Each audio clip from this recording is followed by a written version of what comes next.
എല്ലാവർക്കും ഇന്നത്തെ ഈ ഒരു ക്ലാസ്സിലേക്ക് സ്വാഗതം ചെയ്യാണ്. അസിസ്റ്റന്റ് സെയിൽസ്മാന് വേണ്ടി നമ്മൾ തുടക്കം കുറിച്ച വീഡിയോ ക്ലാസ് സീരീസിൽ നമ്മൾ ഇന്നിവിടെ ചർച്ച ചെയ്യാൻ പോകുന്നത് കെമിസ്ട്രിയുമായി ബന്ധപ്പെട്ടിട്ടുള്ള കുറച്ച് ചോദ്യങ്ങളാണ്. നമ്മളിവിടെ കെമിസ്ട്രിയുമായി ബന്ധപ്പെട്ടുള്ള കാര്യങ്ങൾ തിരഞ്ഞെടുത്തിരിക്കുന്ന പൂർണ്ണമായിട്ട് SCERT ടെക്സ്റ്റ് ബുക്കിനെ ബേസ് ചെയ്തിട്ടാണ്. ഇവിടെ നമ്മൾ ഇന്നിവിടെ ഒന്നാമതായിട്ട് നമ്മൾ പരിചയപ്പെടുത്തുന്നത് ആവർത്തന പട്ടികയിലെ എത്രാമത്തെ മൂലകമാണ് ഓക്സിജൻ എന്നാണ് ഇവിടെ നൽകിയിരിക്കുന്ന ചോദ്യം. ഇവിടെ നമ്മൾ ഉത്തരമായിട്ട് വരേണ്ടത് ഓപ്ഷൻ ബി ആണ്. 8ാമത്തെ മൂലകമാണ് ഓക്സിജൻ. ആവർത്തന പട്ടികയിലെ എത്രാമത്തെ മൂലകമാണ് ഓക്സിജൻ? ഉത്തരമായിട്ട് വരേണ്ടത് 8ാമത്തെ മൂലകമാണ്. ഓർത്തിരിക്കുക, നമ്മുടെ ഇപ്പോഴത്തെ ആവർത്തന പട്ടിക, അതായത് മോഡേൺ പീരിയോഡിക് ടേബിൾ നമ്മൾ എടുക്കുകയാണെങ്കിൽ ആ മോഡേൺ പീരിയോഡിക് ടേബിളിൽ മൂലകങ്ങളെ അറേഞ്ച് ചെയ്തിരിക്കുന്നത് ആറ്റോമിക് നമ്പറിന്റെ അടിസ്ഥാനത്തിലാണ്. നമുക്കറിയാം നമ്മുടെ പീരിയോഡിക് ടേബിളിൽ മൂലകങ്ങളെ അറേഞ്ച് ചെയ്തിരിക്കുന്നത് എന്തിന്റെ അടിസ്ഥാനത്തിലാണെന്ന് PS റിപ്പീറ്റ് ആയിട്ട് ചോദിക്കുന്നതാണ്. ഉത്തരമായിട്ട് വരേണ്ടത് ആറ്റോമിക് നമ്പറിന്റെ അടിസ്ഥാനത്തിലാണ്. അതായത് നമുക്ക് ഈ ഒരു ചോദ്യത്തിൽ നിന്നും ആവർത്തന പട്ടികയിലെ എത്രാമത്തെ മൂലകമാണ് ഓക്സിജൻ എന്ന് ചോദിച്ചിരിക്കുന്ന ചോദ്യത്തിന്റെ ഉത്തരം 8 എന്ന് ഞാൻ പറഞ്ഞിട്ടുണ്ടെങ്കിൽ അതിനർത്ഥം ഓക്സിജന്റെ ആറ്റോമിക് നമ്പർ എത്രയാണ്? 8 ആണെന്ന കാര്യം ഓർത്തിരിക്കുക. എന്തുകൊണ്ടാണ് അങ്ങനെ പറയാൻ കാരണം? നമ്മുടെ പീരിയോഡിക് ടേബിളിൽ മൂലകങ്ങളെ അറേഞ്ച് ചെയ്തിരിക്കുന്നത് ആറ്റോമിക് നമ്പറിന്റെ അടിസ്ഥാനത്തിലാണ്.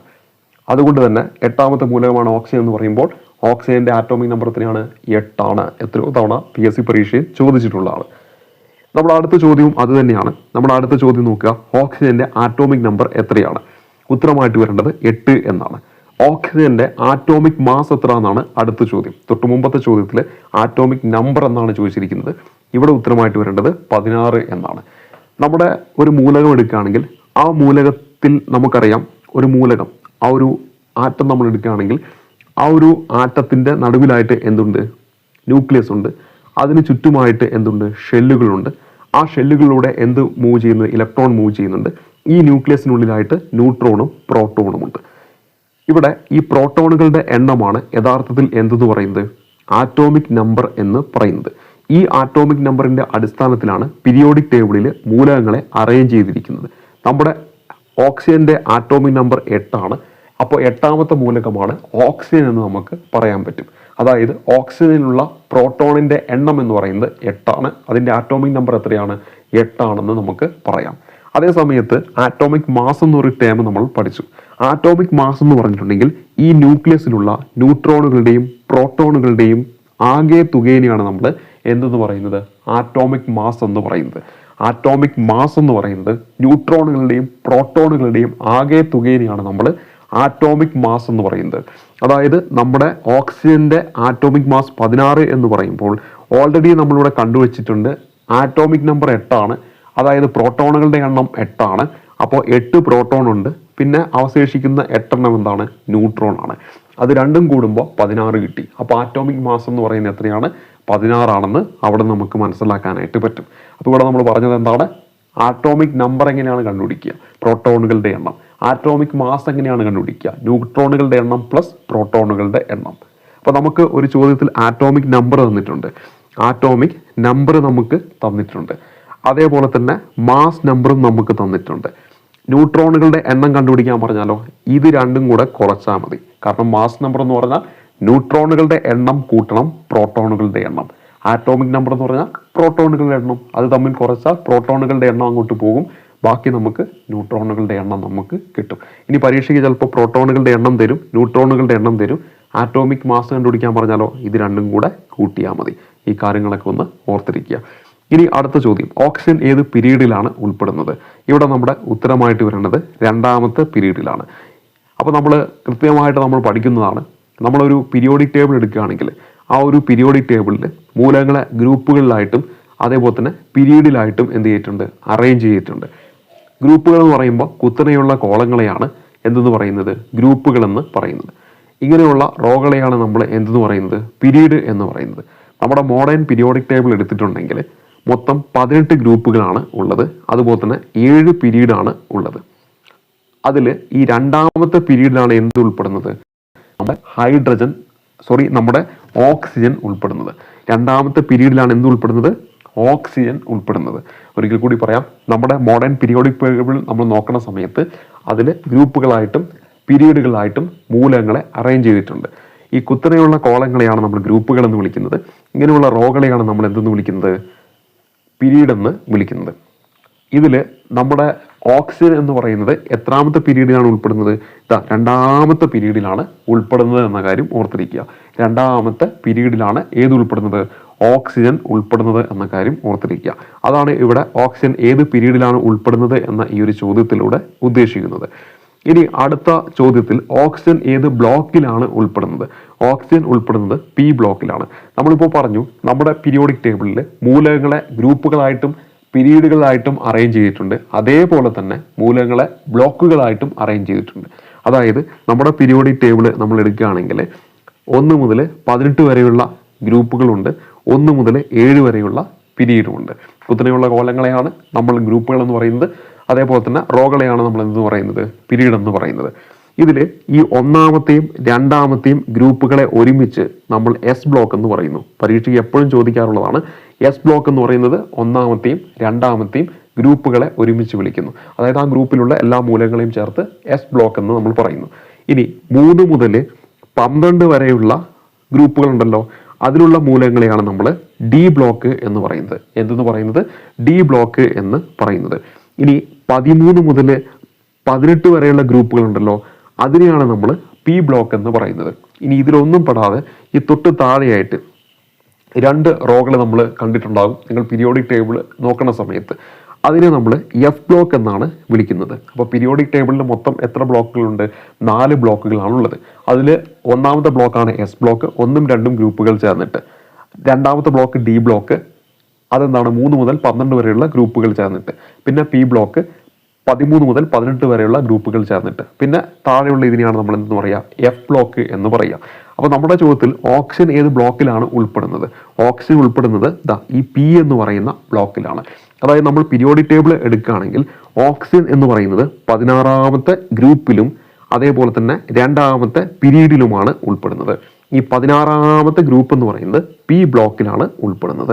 അപ്പോൾ നമുക്ക് പറയാൻ പറ്റും ഓക്സിജൻ ഉൾപ്പെടുന്ന പീരീഡ് ചോദിച്ചാൽ 2ആണ്, ഓക്സിജൻ ഉൾപ്പെടുന്ന ഗ്രൂപ്പ് ചോദിച്ചാൽ 16ആണ്, ഓക്സിജൻ ഉൾപ്പെടുന്ന ബ്ലോക്ക് ചോദിച്ചിട്ടുണ്ടെങ്കിൽ പി ബ്ലോക്കാണ്. ഇത്രയും കാര്യങ്ങൾ ഓർത്തിരിക്കുക. ഓക്സിജൻ ഉൾപ്പെടുന്ന പീരീഡ് ചോദിച്ചാൽ 2ആണ്, ഓക്സിജൻ ഉൾപ്പെടുന്ന ഗ്രൂപ്പ് ചോദിച്ചാൽ 16ആണ്, ഓക്സിജൻ ഉൾപ്പെടുന്ന ഏത് ബ്ലോക്കാണെന്ന് ചോദിച്ചാൽ പി ബ്ലോക്കിലാണെന്ന കാര്യം ഓർത്തിരിക്കുക. പറഞ്ഞ കാര്യങ്ങൾ വ്യക്തമായെന്ന് വിചാരിക്കുന്നു. അടുത്ത ചോദ്യത്തിലേക്ക് വരാം. ഓക്സിജൻ കണ്ടെത്തിയതാരാണ്? നമ്മുടെ ഈ ഒരു ചോദ്യപ്രകാരം ഇവിടെ PSC നൽകിയിരിക്കുന്ന ഉത്തരം കാൾ ഷീലെ എന്നാണ്. എന്നാൽ നമ്മൾ പൊതുവെ കേൾക്കാറുള്ള ഒരു പേരാണ് ജോസഫ് പ്രിസ്ലി. ജോസഫ് പ്രിസ്ലി എന്ന വ്യക്തി 1774 ഓക്സിജൻ കണ്ടുപിടിക്കുന്നുണ്ട്. ഇവിടെ കാൾ ഷീലെ ഇതിനു മുമ്പൊക്കെ കണ്ടുപിടിക്കുന്നുണ്ട്. പക്ഷെ ഔദ്യോഗികമായിട്ട് ഇതൊക്കെ പ്രസിദ്ധീകരിക്കുക ചെയ്യുന്ന ആരാണ്? ജോസഫ് പ്രിസ്ലി ആണ് 1774 കാലഘട്ടത്തിൽ. എന്നാൽ ഓക്സിജൻ വാതകം കണ്ടുപിടിച്ചത് കാൾ ഷീലെയാണ്. അന്ന് വേറെ ഓപ്ഷൻ ഒന്നും നൽകിയില്ല. PSC കീയിൽ അന്ന് ഉണ്ടായിരുന്നത് കാൾ ഷീലെ എന്ന് പറയുന്ന ഉത്തരമായിരുന്നു. 2022 അതായത് 22/2018 അന്ന് നടന്ന പ്രൊസസ് സെർവർ ജുഡീഷ്യൽ എക്സാം അന്നത്തെ PSC ഉത്തര സൂചികയിൽ കാൾ ഷീലെയായിരുന്നു അവിടെ ഉത്തരമായിട്ട് നൽകിയിരുന്നത്. അപ്പോൾ ഇവിടെ ഓർത്തിരിക്കുക, സാധാരണ നമ്മൾ ജോസഫ് പ്രീസ്ലി എന്ന് പറയുന്ന പേരാണ് നൽകുന്നത്. പൊതുവെ പരീക്ഷയ്ക്കൊക്കെ അങ്ങനെയാണ് നമ്മൾ ഉത്തരം നൽകിക്കൊണ്ടിരിക്കുന്നത്. എന്നാൽ അന്നത്തെ ഓപ്ഷനിൽ എന്തുണ്ടായിരുന്നില്ല? ജോസഫ് പ്രീസ്ലി ഉണ്ടായിരുന്നില്ല, മറിച്ച് കാൾ ഷീലെ ആയിരുന്നു ഉണ്ടായിരുന്നത്. അങ്ങനെയാണെങ്കിൽ ആരായിരിക്കും ഉത്തരമായിട്ട് വരിക? കാൾ ഷീലെയാണ് ഉത്തരമായിട്ട് വരിക. ഇനി രണ്ടും കൂടെ വന്നു കഴിഞ്ഞാൽ PSCക്ക് അറിയുള്ളൂ ഏതായിരിക്കും PSC തിരഞ്ഞെടുക്കുന്ന ഉത്തരമെന്ന്. രണ്ടും എന്താണ്? ശരിയാണ്. പക്ഷെ ആദ്യം കണ്ടുപിടിക്കുന്ന ആരാണ്? കാൾ ഷീലെയാണ്. പക്ഷെ ഔദ്യോഗികമായിട്ട് അത് പ്രസിദ്ധീകരിക്കുന്ന ആരാണ്? നമ്മുടെ ജോസഫ് പ്രിസ്ലി ആണെന്ന കാര്യം ഓർത്തിരിക്കുക.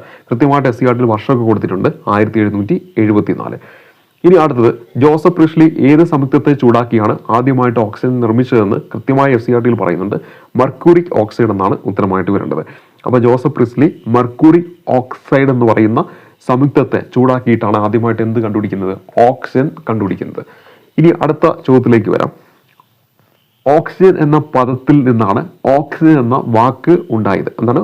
ഓക്സിജീൻ എന്ന് പറയുന്ന ഈ ഒരു പദം, ഓക്സിജീൻ എന്ന് പറയുന്ന ആ ഒരു പദത്തിൽ നിന്നാണ് ഓക്സിജൻ എന്ന വാക്കുണ്ടായത്. ഇതിന്റെ അർത്ഥം എന്താണ്? ഓക്സിജീൻ എന്ന ആ ഒരു വാക്കിന്റെ അർത്ഥം എന്തെന്ന് ചോദിച്ചാൽ ഉത്തരമായിട്ട് വരേണ്ടത് ആസിഡ് ഉൽപ്പാദിപ്പിക്കുന്നത് എന്നാണ്.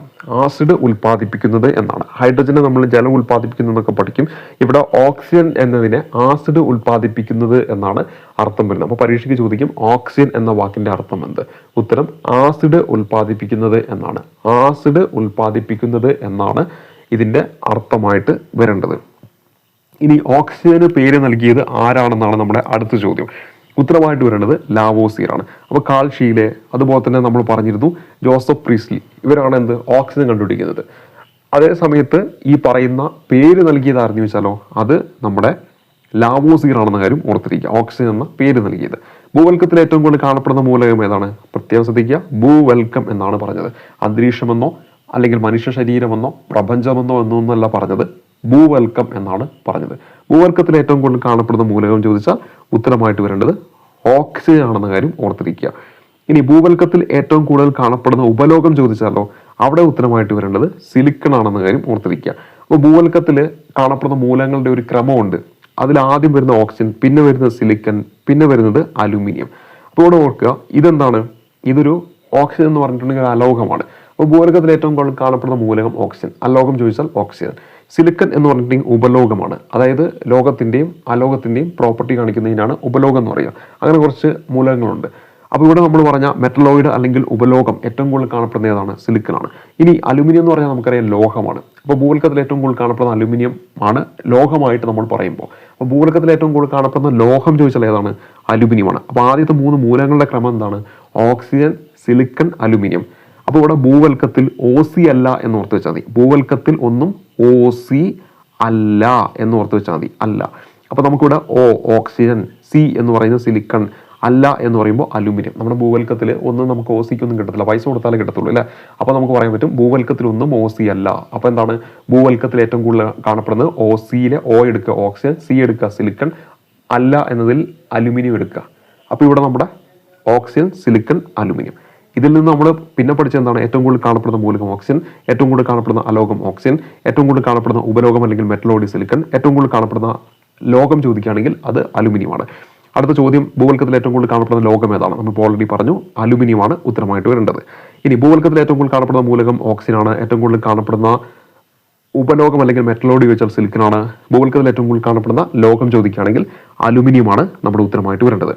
ഇനി മനുഷ്യശരീരത്തിൽ ഏറ്റവും കൂടുതൽ കാണപ്പെടുന്ന മൂലകം ഏതാണ്? നമുക്ക് എല്ലാവർക്കും അറിയാം ഓക്സിജൻ ആണ് അല്ലെ? മനുഷ്യശരീരത്തിൽ ഏറ്റവും കൂടുതൽ കാണപ്പെടുന്നത് ഓക്സിജൻ ആണ്. ഇന്ന് മനുഷ്യശരീരത്തിൽ ഏറ്റവും കൂടുതൽ കാണപ്പെടുന്ന ലോകം ചോദിച്ചാലോ നമുക്കറിയാം നമ്മുടെ പല്ലുകളുടെയും ഒക്കെ ആവശ്യത്തിന് ഏത് വേണം? കാൽസ്യം വേണം. അപ്പോൾ നമുക്ക് ഉത്തരമായിട്ട് വരേണ്ടത് എന്താണ്?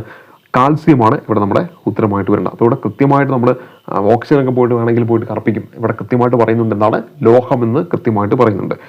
ഇനി അടുത്തതായിട്ട് നമ്മൾ പറയുന്നത് മനുഷ്യശരീരത്തിൽ ഏറ്റവും കൂടുതൽ കാണപ്പെടുന്ന മൂലകം ഓക്സിജൻ ആണ്. ഏറ്റവും കൂടുതൽ കാണപ്പെടുന്ന ലോകം ചോദിച്ചാൽ കാൽസ്യമാണ്. മനുഷ്യശരീരത്തിൽ ഏറ്റവും കൂടുതൽ കാണപ്പെടുന്ന സംയുക്തം ചോദിച്ചാലോ നമുക്ക് എല്ലാവർക്കും അറിയാം ജലമാണ്.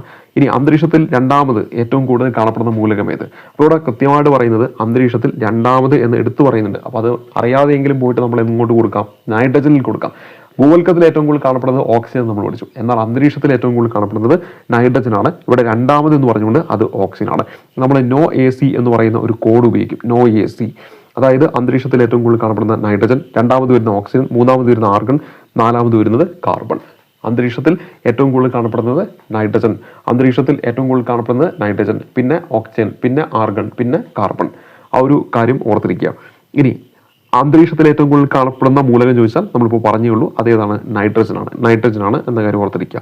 ഇനി അന്തരീക്ഷത്തിൽ ഓക്സിജന്റെ അളവ് എത്രയാണെന്ന് ചോദിച്ചാലോ അവിടെ 20.95. നേരത്തെ നമ്മൾ 21 പറഞ്ഞിട്ടുണ്ട്, പരീക്ഷയ്ക്കൊക്കെ വന്നിട്ടുണ്ട്. പക്ഷേ SCRT കൊടുത്തിരിക്കുന്ന ഒന്നാണ് 20.95%. 20.55% അന്തരീക്ഷത്തിൽ എന്തുള്ളത്? ഓക്സിജൻ ഉള്ളത് എന്ന കാര്യം ഓർത്തിരിക്കുക. അന്തരീക്ഷത്തിൽ ഓക്സിജൻ എത്രയാണെന്ന് വെച്ചാൽ 20.95%. ഇവിടെ അന്തരീക്ഷ വായുവിൽ അടങ്ങിയിരിക്കുന്ന വാതകങ്ങളുടെ അളവ് കൃത്യമായിട്ട് SCRT നൽകിയിട്ടുണ്ട്. അതിൽ ഇവിടെ നൈട്രജൻ എന്ന് പറയുന്നത് 78.08%. നമ്മൾ 78 എന്നായിരിക്കും പഠിച്ചു വെക്കുക. പക്ഷെ നമ്മുടെ SCRT കൃത്യമായിട്ട് 78.08 എന്ന് കൊടുത്തിട്ടുണ്ട്. അതേപോലെ തന്നെ ഓക്സിജൻ എന്ന് പറയുന്നത് 20.95%. 20.95%. 20.95. ചിലപ്പോൾ നമ്മൾ 21 പഠിച്ചു വെക്കാറുണ്ട്. ഇനി ആർഗൺ 0.93 അങ്ങനെ എടുത്ത് പരീക്ഷയ്ക്ക് ചോദിച്ചിട്ടുണ്ട്. പിന്നെ കാർബൺ ഡൈ ഓക്സൈഡ് 0.038 എന്നാണ്. 0.038. മറ്റുള്ളവ 0.032. അപ്പോൾ ഇവിടെ എന്താണ്? അന്തരീക്ഷത്തിൽ നമ്മുടെ ഓക്സിജന്റെ അളവാണ് ഇവിടെ പറയുന്നത്. അപ്പോൾ ഏറ്റവും കൂടുതൽ നൈട്രജൻ, ഏറ്റവും രണ്ടാമത് വരുന്നത് ഓക്സിജൻ, പിന്നെ വരുന്നത് ആർഗൺ, അതിനുശേഷം കാർബൺ ഡൈ ഓക്സൈഡ്. അപ്പോൾ എന്തൊക്കെയാണ്? NO AC എന്ന കോഡാണ് ഉപയോഗിക്കേണ്ടത്. Nitrogen, oxygen, argon, carbon dioxide. Nitrogen, oxygen, argon, carbon dioxide. പിന്നെ 78.08% നൈട്രജൻ, 20.95% ഓക്സിജൻ, 0.93% ആർഗൺ, 0.038 ആണ് എന്ത്? Carbon dioxide. പ്രത്യേകം ശ്രദ്ധിക്കുക, 0.38 അല്ല, 0.038. 0.038. ഈ കാര്യങ്ങളൊന്ന് ഓർത്തിരിക്കുക. അപ്പോൾ ഈ ഒരു ക്ലാസ്സിൽ അവസാനത്തെ ചോദ്യം പഠിക്കാം. ഓക്സിജൻ ഫാമിലി അല്ലെങ്കിൽ ചാൽക്കോജൻസ് എന്നറിയപ്പെടുന്ന ഗ്രൂപ്പിലെ ഒരു മൂലകമാണ് ഓക്സിജൻ. ഈ ഗ്രൂപ്പിന്റെ നമ്പർ എത്രയാണ് നമ്മുടെ ചോദ്യം.